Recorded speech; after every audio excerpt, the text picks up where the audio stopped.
हो गया। देखो तो हमारा जैसा कि मैंने लास्ट बताया भी था कि इस तथ्य को हम समझेंगे किस तरीके से समझना है। देखो एक मिनट, यानी कि किस तरीके से समझना है, तुगलक से हम कैसे सैयद पर पहुंचे, बस उस तथ्य को समझना ध्यान से। बहुत महत्वपूर्ण क्वेश्चन बनते हैं यहाँ से कई बार परीक्षा में।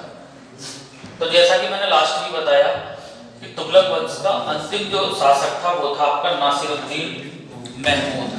क्लियर? और जिसकी अवधि थी 1394 से लेकर 1412।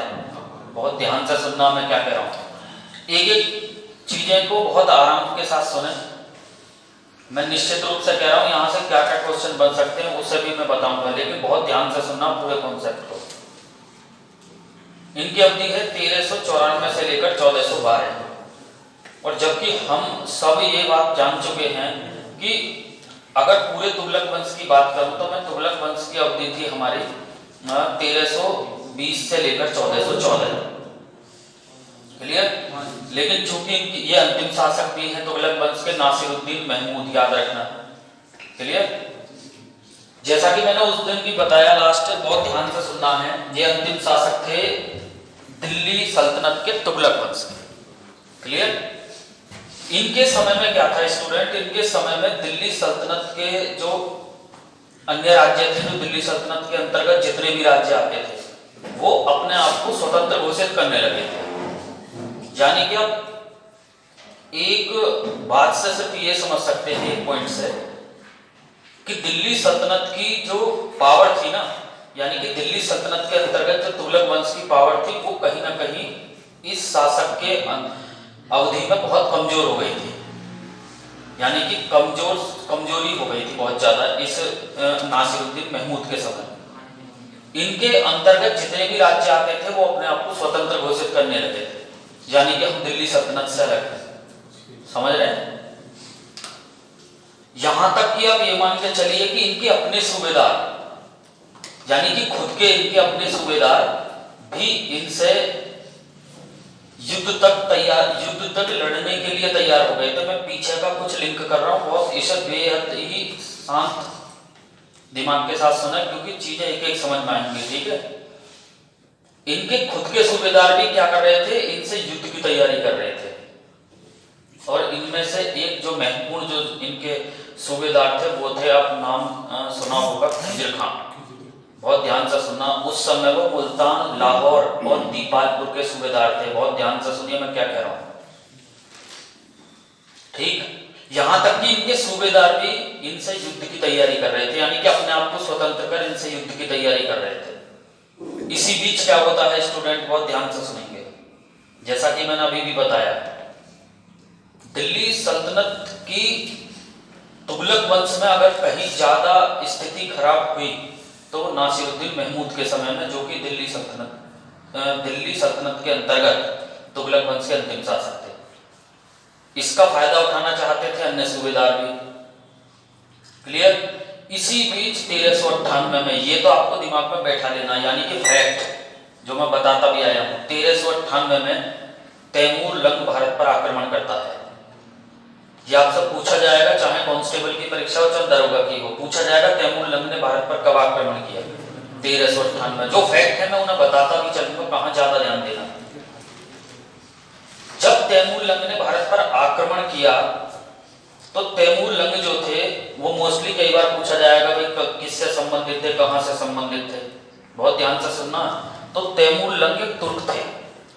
बहुत ध्यान से सुनिए मैं क्या कह रहा हूं। एक फैक्ट क्वेश्चन ये भी कभी एग्जाम में बन जाएगा कि तैमूर लंग कौन थे, तो ये एक तुर्क थे। बहुत ध्यान से सुनना। तैमूर लंग ने 1398 यानी कि 1398 में भारत पर आक्रमण करता है और बची कुची, जैसा कि मैंने अभी भी बताया, जस्ट इससे पहले एक बात बताई थी कि प्रतिष्ठा वैसे ही डाउन हो रही थी दिल्ली सल्तनत की, और तैमूर लंग के आक्रमण के बाद दिल्ली सल्तनत तुगलक वंश की जो रही सही प्रतिष्ठा थी वो भी समाप्त हो रही। समझ रहे हैं? मैं इन कॉन्सेप्ट को समझा क्यों रहा हूं।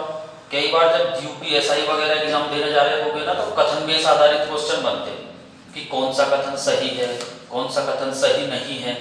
इनको करने के लिए सीधी सी बात है, पूरा कंसेप्ट क्लियर होना चाहिए। क्लियर?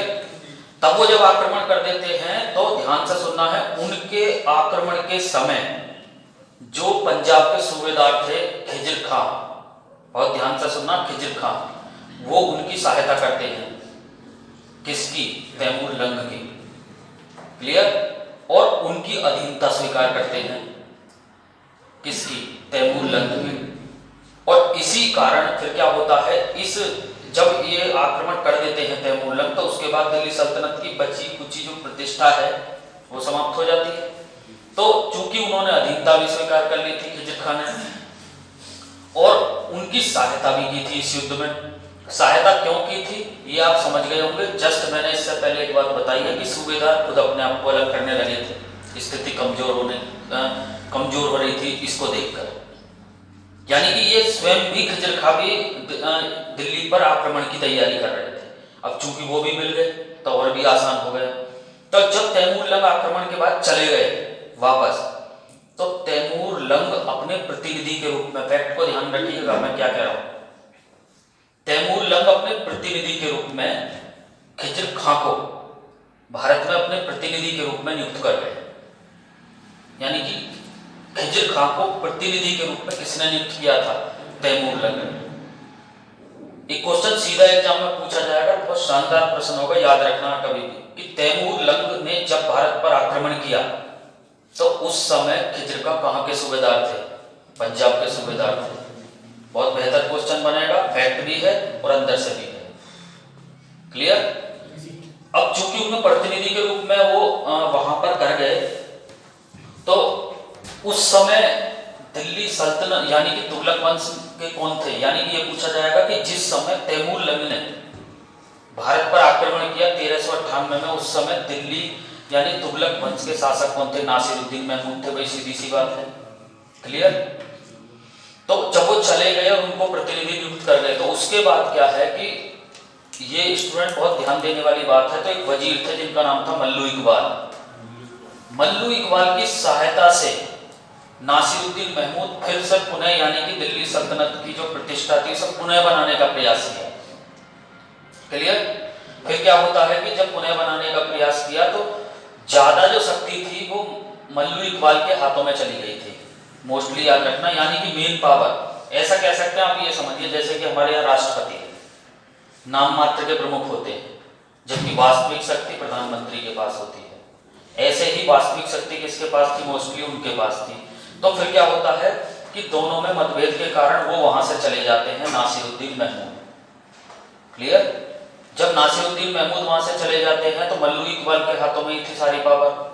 तो एक अन्य युद्ध में वहीं पर खिजर खां, जो कि तैमूर लंग के द्वारा जो प्रतिनिधि भारत में नियुक्त किए गए थे, वो मल्लू इकबाल को एक युद्ध में मार देते हैं। क्लियर? अब चूंकि वो मार देते हैं तो उसके बाद क्या होता है कि वही नासिरुद्दीन महमूद जो कि तुगलक वंश के अंतिम शासक थे, क्लियर, वो वापस दिल्ली आते हैं। समझ रहे हैं? और एक अफगान सरदार दौलत खां, नाम ध्यान रखना, दौलत खां। और ये विशेष रूप से याद रखना स्टूडेंट, क्योंकि जो वो 2 साल का बीच में पीरियड है ना, जो मैंने आपको बताया, जैसे कि 1394 से लेकर 1412 की अवधि किसकी है? नासिरुद्दीन महमूद की। और जबकि स्टार्टिंग जो होगी सैयद वंश की वो 1414 से होगी। तो इस बीच में 2 साल के लिए कौन बना था? तो यही थे दौलत खां। मतलब नासिरुद्दीन महमूद दौलत खां एक अफगान सरदार को गद्दी दे देते हैं। समझ रहे हैं?